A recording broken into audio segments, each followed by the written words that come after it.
اللہ ہمارے اور آپ کے اجر کو غم حسین میں بڑھائے اور ہمیں اور آپ کو قرار دے ان لوگوں میں سے جو حسین کے خون کا بدلہ سارے ہی بے سارے ہی السلام علیکم یا سار اللہ وابن سارے بے سارے ہی جو حسین کے خون کا بدلہ لیں گے، حسین کے وارث۔ لیکن یہاں ایک لفظ اس دعا میں بھی قابل توجہ ہے جس کو میں اس وقت شروع مجلس میں بیان نہیں کر رہا ہوں، تھوڑی دیر کے بعد آئے گا۔ حسین کے ولی اور وارث اس مہدی سے کہ جو آل محمد میں سے ہے، یہ جو لفظ آ گیا من آل محمد، یہ بتا رہا کہ آخری زمانے میں آپ کے سامنے بہت سارے ایسے لوگ آئیں گے جو یہ دعوے کریں گے، اور وہ پھر ایک الگ موضوع ہو جائے گا۔ آج کا دن روز اربعین، قرآن کریم کی 4 آیتوں کی تلاوت کی ہے، لیکن مجلس کی ترتیب ذرا الٹی ہے۔ پہلے آخری 2 آیتوں کے حوالے سے بات، پھر شروع کی 2 آیتیں۔ آخری 2 آیتیں وَأُخْرَىٰ تُحِبُّونَهَا، اس آیت سے پہلے یہ سورہ صف کی آیت ہے۔ اس سے پہلے خدا آخرت کی نعمتوں کا ذکر کر رہا ہے، اور اس کے بعد پھر یہ ارشاد فرما رہا ہے وَأُخْرَىٰ، اور ایک نعمت تو اور ہے جو ہم تمہیں اس دنیا میں دیں گے، تُحِبُّونَهَا، جو تمہیں پسند ہے، اور وہ ہے نصر من اللہ والفتح وفتح قریب۔ نصر من اللہ وفتح قریب، یہ ایک اور نعمت ہے، نعمت ہے۔ اللہ کی مدد آئے گی اور تم دیکھو گے کہ کامیابی، وکٹری اور فتح کتنی قریب۔ اور پھر وہ قرآن کا اعلان انا فتحنا لک فتحا مبینا۔ دشمن اپنی ساری حرکتیں، چالیں، مکر، طاقت، فوج، تیر، تلوار سب کچھ لے کے آتا ہے، لیکن یاد رکھو آخر میں کھلی فتح ہمارے ہی نمائندے کو ہوتی ہے۔ اب یہ قرآن کریم کی 2 آیتوں کے ذریعے سے صرف ایک جملہ عرض کر کے موضوع کو آگے بڑھانا۔ آج کا دن یقیناً انتہائی غم کا دن ہے، لیکن آج کا دن حسین کی فتح و نصرت کی اس کامیابی کا دن ہے۔ حسین پہلے دن سے کامیاب ہے، لیکن آج اس کامیابی کا دن جو خود یزید نے بھی تسلیم کی اور دشمنوں نے بھی تسلیم کی۔ یہی وجہ ہے کہ اربعین کے دن کی اسلام میں اتنی خصوصی اہمیت۔ حسین جس مقصد کے لیے گئے تھے، آج اعلان ہے، اعلان جیسے سیکنڈ ورلڈ وار کے ختم ہونے کے بعد ہر سال یورپ میں ڈے منایا جاتا ہے، وکٹری ڈے، کامیابی کا دن۔ وہ کیا کامیابی؟ اصل کامیابی یہ جو آقا حسین نے حاصل کی ہے۔ لیکن آغاز مجلس میں اس جملے سے ربط دے کر خطیب آل محمد مولانا سید اظہر حسن زیدی کا ایک بہت مشہور جملہ نقل کرتا ہوں، اور آج کی مجلس کا کچھ ایسا اسٹرکچر بن گیا ہے کہ تقریر کے شروع میں بھی ان کا ایک جملہ آ رہا ہے اور مصائب کے شروع میں بھی ان کا ایک جملہ آئے گا۔ اس وقت جملہ میں نے کہا نا کہ یہ حسین کی وہ کامیابی پہلے دن سے کامیاب ہے۔ ہم یہ نہیں کہتے کہ حسین کبھی ناکام ہوئے، معاذ اللہ، دشمن بھی مان رہا۔ اس کے لیے ذرا ایک وضاحت کروں گا، لیکن پہلے یہ جملہ مولانا اظہر حسن زیدی صاحب اکثر یہ فرماتے تھے، کامیابی ہوئی۔ کیا کامیابی ہوئی؟ دین بچا اللہ کا، کلمہ پڑھا گیا رسول اللہ کا، خاندان لٹ گیا ابو طالب کا۔ اکثر یہ جملہ کہا جاتا ہے کہ میدان کربلا میں بنی ہاشم کے 18 جوان شہید ہوئے۔ بنی ہاشم تو بہت بڑا لفظ ہے، وہ سارے کے سارے آل ابی طالب تھے، اولاد ابو طالب میں تھے۔ جب کسی کو نسبت دی جاتی ہے کسی سے، تو جو قریب ترین ہوتا ہے اس سے نسبت دی جاتی ہے۔ ہر موسوی سید یا کاظمی سید مولا کا بیٹا بھی ہے، لیکن کیونکہ سلسلہ ملے گا جا کے 7ویں امام سے، پھر وہ سلسلہ اوپر جائے گا۔ نقوی، ہر نقوی مولا علی کا بیٹا بھی ہے، لیکن نسبت دی جائے گی اس امام سے جو قریب ترین۔ بنی ہاشم، ہاشم کی اولاد نہیں، ابو طالب کی اولاد۔ ابو طالب کے قربانیوں کا سلسلہ اعلان رسالت سے شروع نہیں ہوا ہے، شروع ہو کے ان کی وفات پہ ختم نہیں ہوا ہے۔ میدان کربلا بھی، اب یہ چونکہ موضوع اس وقت میرا نہیں ہے، صرف یہ جملہ آپ کو بتانا تھا کہ حسین کی کامیابی، دین بچا اللہ کا، کلمہ پڑھا رسول اللہ کا، خاندان لٹا ابو طالب کا۔ اور یہ جو خاندان جو لٹا تھا، اس کے حوالے سے میں آپ سے صرف یہ گزارش کروں گا کہ اپنے دماغ میں 2 تصویریں لے کے آئیے۔ اپنے دماغ میں 2 تصویریں لے کے آئیے، ایک 11 محرم کی اور ایک 20 صفر کی۔ اچھا، بعض لوگوں کو عادت ہوتی کہ بلا وجہ ایسی باتوں پہ ریسرچ کی جاتی ہے جس کا نہ دنیا میں کوئی فائدہ ہے نہ آخرت میں. آپ کو معلوم ہے نا کہ آج کل یہ بہت ریسرچ ہو رہی کہ یہ اہل بیت چیلم کے دن کربلا آئے کہ نہیں آئے، کہ روایت کیا ہے، کہ وہ تاریخ میں کیا لکھا ہے. دنیا بھر کے موضوعات ختم ہو گئے، یہی ایک موضوع رہ گیا جس پہ تمہیں ریسرچ کرنا. کیونکہ یورپ اور نارتھ امریکہ میں یہ فتنہ بہت بڑھ رہا، تو میں وہاں تو اکثر بات کہتا ہوں، یہاں ضرورت محسوس نہیں کر رہا. 11 محرم 20 صفر، اور جو تصویر آپ اپنے دماغ میں لے کے آئیں گے دونوں کربلا سے متعلق ہے. میدان کربلا ہے. اب آپ میں سے کون ایسا ہے جس نے کربلا کی زیارت نہیں کی ہے؟ جیسا کہ میں پہلے دن سے عرض کر رہا ہوں کہ اب تو یہ پوچھنا پڑتا ہے کہ 15 دفعہ گئے ہیں، کہ 20 دفعہ گئے ہیں، کہ 40 دفعہ گئے ہیں. خداوند آپ کی زیارتوں کے سلسلے کو تا ظہور امام زمانہ اسی طرح برقرار رکھے. 11 محرم 20 صفر، دو تصویریں، دونوں میں کربلا کا میدان ہے، دونوں میں ایک ہی قافلہ ہے. سوائے یہ تو صرف میں ربط دینے کے لیے کہ سوائے ایک بچی کے دونوں میں ایک ہی قافلہ، اور دونوں میں قافلے کو چلانے والے بھی ایک ہی. 11 محرم 20 صفر، یہ اہل بیت کا قافلہ، وہ بھی اہل بیت کا قافلہ. اسے بھی، اس قافلے کو بھی چلانے والی فوج یزید ہے، اس قافلے کو چلانے والی بھی فوج یزید. مگر کتنا فرق ہو گیا. یہی تو آج 40 کے دن کی خاص فضیلت ہے کہ 11 محرم کا قافلہ ہے، وہی بیویاں ہیں اور وہی ظالم ہیں، لیکن نہ محملیں ہیں، نہ عماریاں ہیں، نہ سروں پہ چادریں ہیں.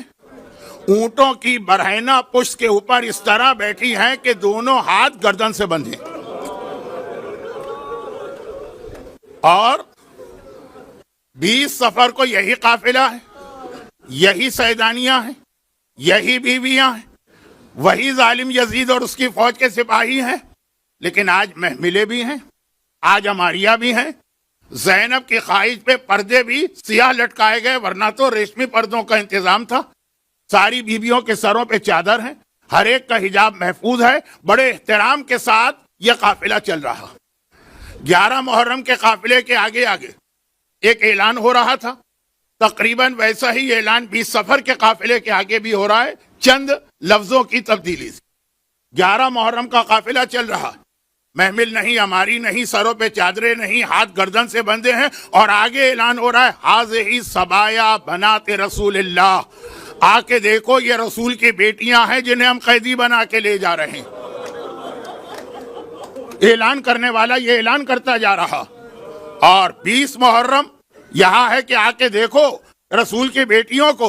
میں وہ لفظ نہیں استعمال کرنا چاہتا جو ظالم چاہے استعمال کر لے، میرا دل نہیں مانتا. رسول کی بیٹیاں آ کے دیکھو، اور 20 صفر وہی بیویاں، وہی قافلہ، وہی یزید کی فوج، لیکن اعلان ہو رہا یہ رسول کی بیٹیاں آ رہی ہیں، ادب اور احترام سے راستہ دو اور دور دور ہو جاؤ. دیکھیں، خالی یہ دو تصویریں اگر آپ کے دماغ میں آ جائیں، 11 محرم کا قافلہ کس طرح گیا، 20 صفر کا قافلہ کس طرح آیا، یہ بھی کربلا ہے، وہ بھی کربلا ہے، وہی بیویاں ہیں، لیکن خالی یہ دو تصویریں آ جائیں تو اندازہ ہو جائے گا حسین اور زینب کا مشترکہ جہاد آج کس طرح سے کامیاب ہوا.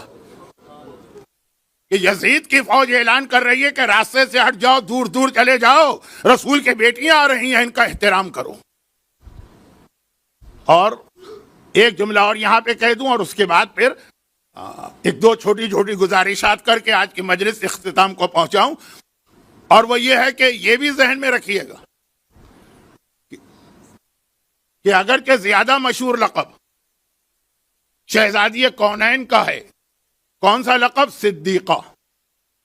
اب لقب تو بہت سارے ہیں، لیکن صدیقہ ایک خصوصی لقب ہے. جو غم شہزادی کو کوڑے سے بھی زیادہ تھا، کوڑا بدن پہ پڑا تھا، لیکن جب یہ کہا گیا کہ تم غلط بیانی کر رہی ہو، عصمت زہرا پر جو حملہ ہوا ہے، صدیقہ لقب ہے صدیقہ. اور جیسا آپ مجالس میں علماء سے سنتے ہیں کہ یہ عام دنیا والے سچے نہیں ہیں، یہ وہ سچے ہیں کہ اگر اتنا بھی کہہ دیں کہ تمہارے کپڑے درزی کے پاس گئے ہیں تو رضوان جنت کی بھی مجال نہیں ہے کہ وہ آ کر کہہ دے کہ میں جنت سے آیا ہوں، اسے کہنا پڑتا ہے انا خیاط الحسنین، میں حسنین کا درزی۔ صدیقہ جو لفظ زبان سے نکل گیا، لیکن زینب بھی صدیقہ ہے۔ جتنے القاب ماں کے ہیں ان میں تقریباً ہر لقب میں زینب، اسی فرق کے ساتھ جو فاطمہ اور زینب کے میں ہے فرق، القاب میں اسی فرق کے ساتھ شریک ہے، صدیقہ۔ ایک جملہ کم از کم 2 مرتبہ تو مقتل میں ملتا ہے جو زینب کی زبان پہ آیا اور زینب نے ارشاد فرمایا اور وہ پورا نہیں ہوا۔ نعوذ باللہ، انداز ذرا توہین آمیز بنا ہے، لیکن بات کو جب میں مکمل کروں گا تو سمجھ میں آ جائے گی بات۔ 2 مرتبہ زینب کی زبان پہ ایک جملہ آیا، وہ صدیقہ ہیں، صدیقہ صدیقہ، ایسی سچی کہ جو زبان سے نکل جائے لوح محفوظ اس کے حساب سے تبدیل ہو جاتی، لیکن 2 کم سے کم، ہو سکتا ہے اس سے زیادہ ہو۔ جب 28 رجب کو قافلہ مدینے سے چلا اور عبداللہ ابن عباس نے کہیں یہ کہہ دیا کہ فرزند رسول چلیں آپ جا ہی رہے ہیں تو مردوں کو لے کے جائیے، خواتین کو کیوں لے کے جا رہے ہیں؟ حسین نے جو جواب دیا تو دیا، یہ تو آج کی مجلس کا موضوع 28 رجب نہیں، مگر پردے کے پیچھے سے زینب کی آواز آئی تھی کہ نہیں، اے ابن عباس، بہن کی موت کا سامان کر رہا، بھائی سے جدا ہو کر کیا یہ بہن زندہ رہ سکتی؟ زینب نے بتایا کہ اگر میں کبھی بھائی سے الگ ہوئی تو مر جاؤں گی۔ زینب نے فرمایا نا صدیقہ ہے، صدیقہ ہے۔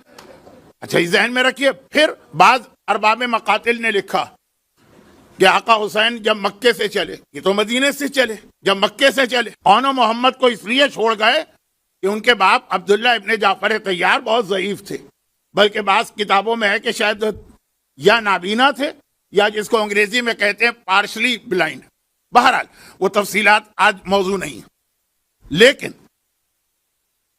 جیسے ہی عبداللہ ابن جعفر طیار کو پتا چلا کہ میرے بیٹوں کو چھوڑ دیا گیا، لے کے خود آئے خدمت امام میں، مگر اس سے پہلے یہ ریکویسٹ کی کہ میں بنت رسول سے بات کرنا چاہتا ہوں، شہزادی زینب جو عبداللہ کی بیوی ہیں۔ زینب کے دل میں خیال آیا کہیں ایسا تو نہیں ہے کہ عبداللہ مجھے واپس لے جانے کی بات کرنے آئے۔ شوہر اور بیوی کے حوالے سے پچھلی 2 مجلسوں کا موضوع تھا، میں ادھر نہیں جا رہا ہوں، صرف یہ خیال آیا۔ خیال آنا تھا کہ جیسے ہی عبداللہ نے محمل زینب پہ ہاتھ رکھا اور سلام کیا، شہزادی نے سلام کا جواب دے کر شوہر کو کوئی بات کرنے کا موقع نہیں دیا۔ یہی تو کہا کہ اگر مجھے واپس لے جانے آئے ہو تو میں چلوں گی، لیکن پھر زینب نہیں جائے گی، زینب کا لاشا جائے گا، کیونکہ وہاں بھی وہی جملہ تھا، بھائی سے الگ ہو کے یہ بہن تو زندہ نہیں رہ سکتی۔ مدینے میں بھی زینب نے یہی فرمایا، مکے میں بھی زینب نے یہی فرمایا۔ اب ہم اور آپ معرفت رکھنے والے اور چاہنے والے ہیں، ہمیں تو کوئی شک نہیں ہے، لیکن کوئی اگر دشمن ایک جملہ کہہ دے کہ جسے آپ صدیقہ کہتے اور صدیقہ سمجھتے ہیں، بار بار ایک جملہ ارشاد فرما رہی ہیں کہ میں بھائی سے الگ ہو کے مر جاؤں گی، تو جب کربلا میں عصر عاشور حسین نے آ کر کہا زینب میرا آخری سلام لو، تو زینب کیسے زندہ رہیں؟ دشمن تو یہ اعتراض کر سکتا ہے نا کہ جسے آپ صدیقہ کہتے ہیں، اور ہم کہتے کیا ہیں صدیقہ، پروردگار صدیقہ کہتا ہے، لیکن دشمن کی بات بار بار کہہ رہی ہیں کہ اگر میں بھائی سے الگ ہوئی تو مر جاؤں گی، اور بھائی سے اس طرح الگ ہوئی کہ علل اعلان حسین نے کہا زینب اب جدائی ہو رہی ہے، میرا آخری سلام لو۔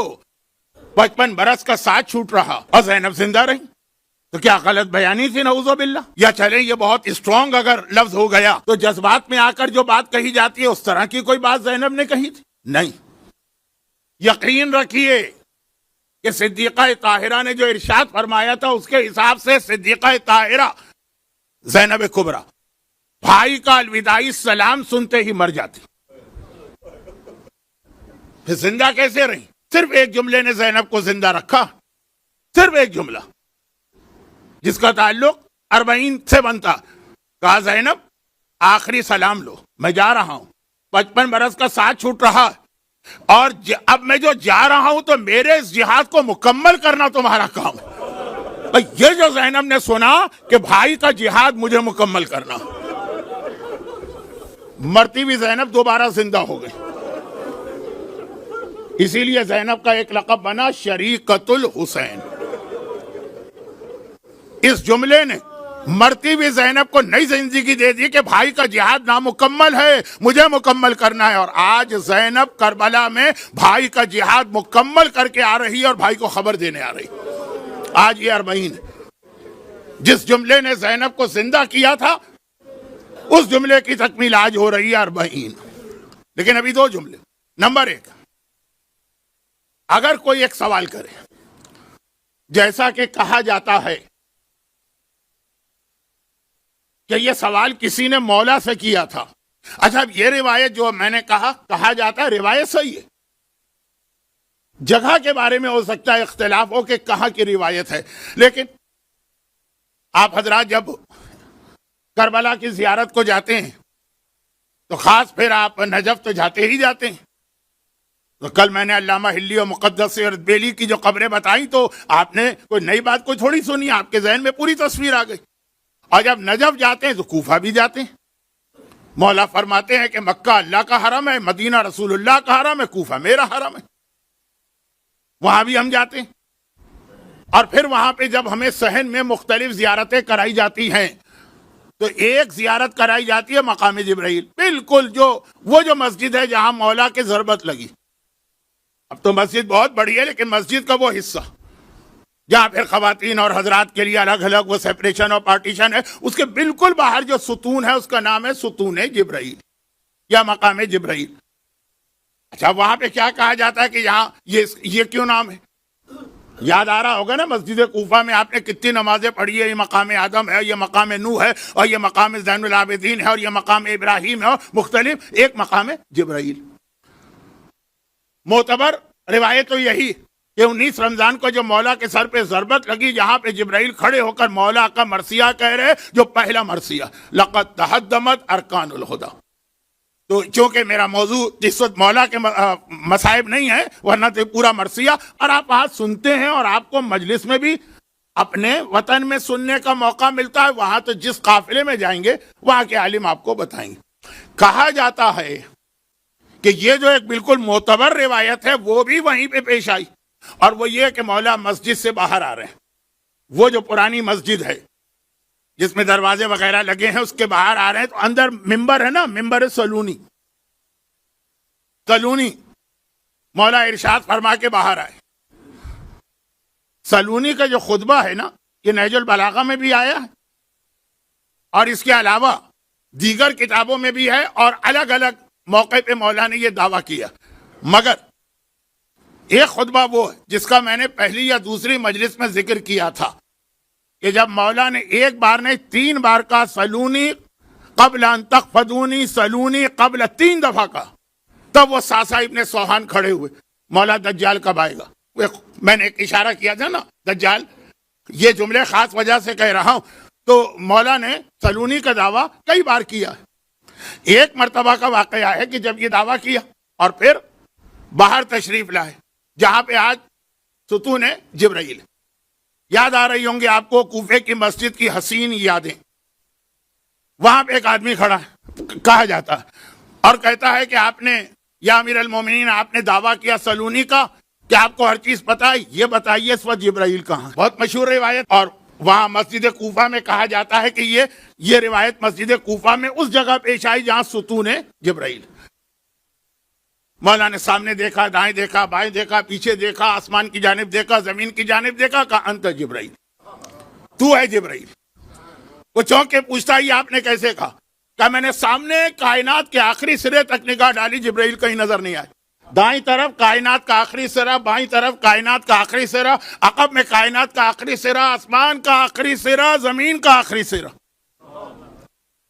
علی العرش استوی تحت الثری, یہ لفظ قرآن میں آئے. سب دیکھ ڈالے, کہیں جبرائیل نظر نہ آیا, تو سامنے کھڑا ہے, تو ہی جبرائیل. بہت مشہور واقعہ, روایت مجلس میں یوں پڑھا جاتا, یہ تو جبرائیل نے آ کر پوچھا کہ جبرائیل کہاں؟ مولا نے کہا تو. اگر کوئی مجھ سے آ کے پوچھے کہ اس وقت امام زمانہ کہاں ہے,